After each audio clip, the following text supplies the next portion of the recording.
The Five Nights at Freddy's Secret of the Mimic trailer was just released and it's already giving us a ton of new lore. Welcome back to another Five Nights at Freddy's theory, and today we're covering everything that we can find in the new Secret of the Mimic trailer. This trailer seems to have just a little bit of everything for everyone. It has brand new characters for us to begin theorizing about. It has old characters remade in a 70s style. It has Edwin Murray's name outright said in the first 5 seconds of the trailer. It has a freeze frame at the very end showing off even more lore. Quite possibly, this might be FNAF peak. But before we talk about what we do see in the trailer, I want to talk about what we don't see in the trailer. Specifically, what characters aren't showing up in this trailer that I believe should be showing up. Specifically, we're missing Fredbear, Spring Bonnie, Carney, and the daycare attendant. These 4 characters are either heavily theorized or confirmed to have come from this era. Fredbear and Spring Bonnie are confirmed 100%. They have posters in the actual trailer. We just don't actually see their animatronics. But the daycare attendant and Carney are only theorized to come from this era. It's heavily theorized, but we don't see them or any remnant of them anywhere. Now, that doesn't mean that we're not going to see these characters. In fact, I do believe that most of these characters will get some screen time in the game. It just shows that Steel Wool is holding back a lot of what they're hiding from this game, and it's got me super excited. This also goes for the character that the game is named after, Freddy Fazbear, because he does not show up at all during this trailer, but it doesn't mean that he's not going to show up during the game. In fact, during the PAX West demo, we did see a poster showing off the Freddy's gang with a big "Coming Soon" sticker on it, showing that the Freddy's gang was at least in development during the time the Mimic was conceived. Now, this all sounds a lot like the story of the Mimic, where Edwin Murray is building the Freddy's animatronics around the same time that he finishes the Mimic for his son David. The book says that he finishes working on a yellow chick animatronic and that he's finishing the programming on a pirate fox animatronic. I wonder what 2 animatronics that could be talking about. Anyway, if he's finishing the programming on the pirate fox, then we can take his work ethic from the Mimic into consideration. He builds the Mimic first and then he programs it in order to finish it. If he's programming the Foxy animatronic, then he's about to finish working on the Foxy animatronic. And because Foxy gets his own poster that's separate from the other 3 animatronics, and Edwin has already finished working on Chica, it makes me think that Edwin has already finished the 3 main stage animatronics before Foxy. So if all the new animatronics were made for this brand new restaurant, that means that the only reason that it didn't open before 1983 is because the Mimic was killing anyone who came inside in order to try and retrieve Edwin Murray's belongings, including these 4 animatronics. So they've been advertising this for almost 4 years because they couldn't get their hands on these animatronics. Now that we've talked about things that aren't in the trailer, let's start talking about things that are in the trailer, like the Mimic's new design. And I gotta admit, we don't get to see a lot of it, but what we do see is very important. The design of the Mimic's eyes seems to be pretty different from when we last saw it in Ruin. In Ruin, there seems to be some sort of eye covering, almost like glass or something, covering what's actually producing the light. While in Secret of the Mimic, there just seems to be some sort of heated coil, almost like light bulb filament. This is important because, of course, the books seem to have an answer as to why the Mimic looks different. Sometime along the Mimic's life, its head got severely damaged to the point that somebody needed to come along and replace it in order to make the Mimic functional again. And since we're talking about differences in designs, let's talk about how the Mimic seems to be able to grow legs during this game, because it's important to note that during the demo, we saw Jackie remove herself from her toy box, causing her to not have a lower half to her body. But during this trailer, we see on multiple occasions that the Mimic is able to walk around in different mascot costumes. My guess would be that this doctor or nurse animatronic that we see is not only programmed to help people, but also animatronics. So if an animatronic is injured, but not injured enough that somebody needs to come drag it away, it is able to walk to the nurse's station in order to get fixed up. And in this case, it's gonna get a brand new set of legs. Either that or the Mimic is able to move its consciousness from one body to another, which is absolutely going to be terrifying because we see other animatronics during this trailer, like Music Man, and if the Mimic is able to move its consciousness into an animatronic that is the size of a building, that's going to be more terrifying than it just being able to hide in any mascot suit throughout the factory.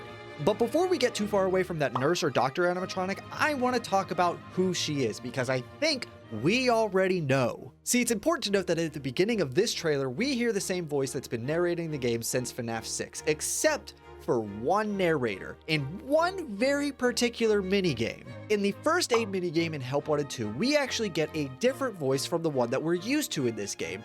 And if you turn on the subtitles, you actually find that their name is Carnival Nurse. Well, not her real name. That's what the subtitles credit her as, but the real voice actor is Heather Masters, and in this game, it seems like the animatronic's name is Dolly. At least that's what it feels like. The voice and the animatronic both seem to be connected via medical stuff, and they both also seem to come from that carnival era of FNAF, which makes me think that they are one and the same. Plus, it just feels strange that out of all of the minigames we play in Help Wanted 2, this singular minigame has a different voice from the one that we're used to in all the other ones. Now onto something new in the trailer, we get to see some sort of Fazwrench. Wait a second, that's not new. It looks like we might be getting some sort of prototype Fazwrench that was made way back in the 70s, and it's used in order to open this terminal, which has a version of Helpy. Sorry, this one's called Helper. Hey look, he's even saying subterminal. You guys should listen to him and hit the subscribe button down below. Anyway, it's just interesting to note that not only have Fazwrenches existed back in the 70s, and we've only just seen them in Ruin, but so is Helpy. Helpy has existed back in the 70s. Yes, this is a beta version, but around the exact same time that the Mimic was created, Helpy exists. Which is more interesting whenever you remember that both Help Wanted 2 and Ruin both seem to show us Glitch Trap, but as Helpy. So what am I saying? That the Mimic somehow uploads a copy of its consciousness into Helper that eventually evolves into Helpy, and the only reason that we're dealing with the Mimic now is because Henry used Helpy back in FNAF 6? Yes, that is exactly what I'm saying right now. I mean, it might be more accurate to say that it's Mike's fault since Mike went to Sister Location and stole the chip that seemed to have some sort of consciousness on it, and the voice that we hear in Sister Location is the same voice that we hear at the beginning of the trailer, but I want to blame Henry. So, what else do we have left from the trailer? Well, we have the weird bee mascot costume that seems to be seen almost everywhere throughout this factory. We have a dead body that we can find, and we have the single frame that you can find at the end of the trailer. Hang on a second, dead body? Yep, there is a blink and you miss it moment in the trailer where you can find a mascot costume missing its arm, and out of the hole, you can see a human's arm. How can I tell that this is a human's arm and not just another mascot suit? Well, not only is the arm much smaller than the mascot costume that it's sticking out of, it is also the exact same design as our arm, because we get a very good look at our arm when we're turning that weird crank thing. This means that we're going to deal with some of the aftermath of the Mimic dealing with the other teams who were sent in order to collect Edwin Murray's belongings, and we'll get to those teams a little bit later. Next we have B. I don't know how to transition to this. This isn't important at all. Something about this B feels off to me, and I want to talk about it. Like, it's one of the few animatronics to actually get a poster at the PAX West demo, and it is literally in every other scene in this trailer. Something about it is tickling my theory senses, and I don't know what. Like, the best thing that I can come up with the limited amount of information we have on this bee is either it's tied to the camera system, as in it is the camera, and that's why it's so high up in the air. It's the puppet, but like before they made the puppet, like it's a prototype version of the puppet so that it can swing around the entire factory in order to do whatever it needs to do, or it's just there to be creepy.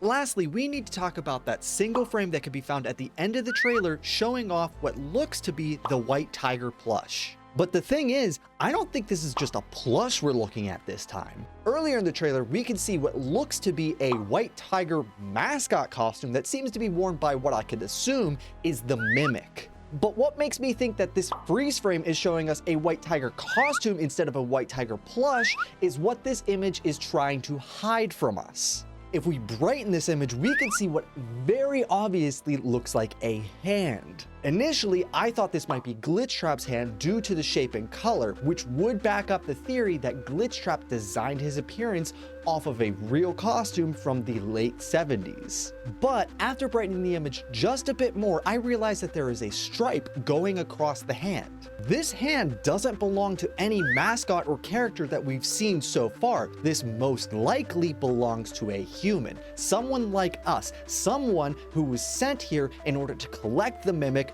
from Edwin Murray. How do I know? Well, when the game was shown off at PAX West, we played in VR, which gave us the glowing blue hands that we see in Help Wanted 1 and 2. But this trailer actually shows our protagonist hands, and they're wearing gloves that look very similar to the hand that we can see in this frame.